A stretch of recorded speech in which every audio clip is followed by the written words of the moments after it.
You are 20 years old. Your hands are numb, not because of the cold, but because the iron has been tightened too long. The man who did it knew exactly how much pressure would break skin without breaking bone. The cell smells wrong. Not damp. Not mold. Something older. Something human that never left. You have been here for 43 days. No trial. No sentence. No explanation. Just waiting. Outside your door, boots pass at measured intervals. They do not hurry. They do not pause. Whoever built this place understood something essential about fear: it grows best when nothing happens. You were not always a prisoner. 2 years ago, your name meant something else. It was spoken carefully in council rooms. Written cautiously in letters. Crossed out in reports. You were not powerful in title, but you were dangerous in effect. You asked questions. Not loudly. Not violently. You asked them correctly. You noticed where money moved. Why grain disappeared. Why soldiers were fed while villages starved. You noticed laws being applied to some men and interpreted for others. You believed this was an error. That belief was your first mistake. You thought truth, once assembled carefully enough, would correct the system. You thought the law was a structure meant to bend toward reason if pressure was applied intelligently. You did not understand that the law is not a shield. It is a weapon. The night they came for you, they did not knock. They entered your home with papers already signed, already sealed. The arrest warrant cited statutes you had never violated, interpretations so creative they bordered on poetry. You were not accused of a crime. You were accused of instability. Of influence. Of encouraging disorder without instruction. You laughed at first. That laughter died quickly. Your head was shaved not for hygiene, but for symbolism. They wanted you reduced to a surface. An object. Something that could be examined without context. They paraded you through the square at dawn. Not to punish you, to educate others. This is what happens when someone believes understanding is protection. Inside the fortress prison, the rules changed. You were not placed with criminals. You were placed alone. Solitary is not about isolation. It is about removing witnesses. Without witnesses, reality becomes negotiable. Your interrogations were polite.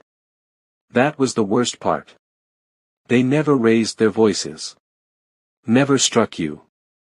They asked you to explain yourself again and again, slowly rewriting your answers in their records until they no longer resembled what you said. When you objected, they smiled. You signed it, they reminded you.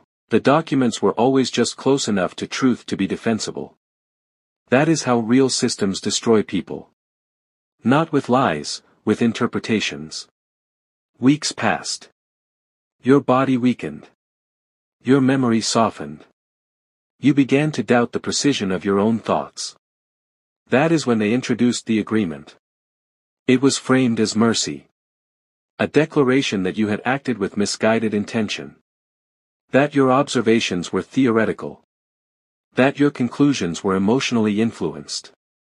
All you had to do was sign. No confession. No guilt. Just acknowledgement that your ideas lacked authority. You hesitated. They waited. You signed. And in that moment, you entered the second cage.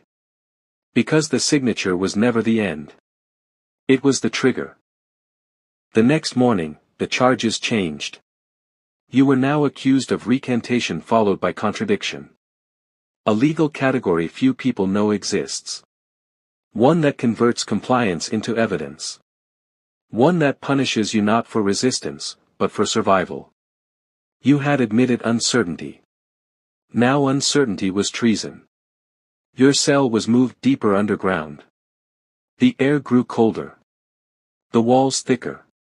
This part of the prison had no windows because it was never meant to hold men long enough to look outside. You finally understood. This was not about punishment. It was about erasure. They were not killing you quickly because death creates martyrs. They were dismantling you legally, slowly, so that when you vanished, no one could say exactly when it happened, or why. And the most terrifying realization came quietly, without drama. Everything happening to you was lawful. Every document. Every hearing. Every delay. Perfectly legal. The courtroom was smaller than you imagined. That was the first detail that unsettled you. You had expected something grand, something echoing, a place where truth might have room to breathe. Instead, it felt compressed, as if the walls themselves leaned inward to listen. There was no jury. Only officials. Men in dark coats sat behind a raised table, their faces calm, almost bored. Papers were already arranged in front of them. Ink had dried long before you entered. You looked for a lawyer. There was none. You waived counsel, one of them said gently, as if reminding you of a forgotten appointment. You tried to speak. The guard's hand pressed into your shoulder, not hard, just enough to guide you back into stillness. You remembered signing something weeks ago, in the fog of hunger and exhaustion. You had not waived anything. But the document said you had. The charges were read aloud, slowly, clearly, and with disturbing confidence. They were not crimes in the usual sense. They were interpretations of intent. Assumptions presented as conclusions. Thoughts treated as actions. When you objected, they wrote it down. Every word you spoke became material. You realized too late that this was not a trial. It was a record. They did not need to prove anything. They only needed consistency. And consistency had already been manufactured. A witness was called. A former colleague. Someone you had trusted once. He spoke carefully, repeating phrases you had once said, but stripped of context, sharpened into threat. He avoided your eyes. You understood then what betrayal really looked like. Not anger. Not malice. Fear. When it was your turn to speak, you were encouraged to explain yourself freely.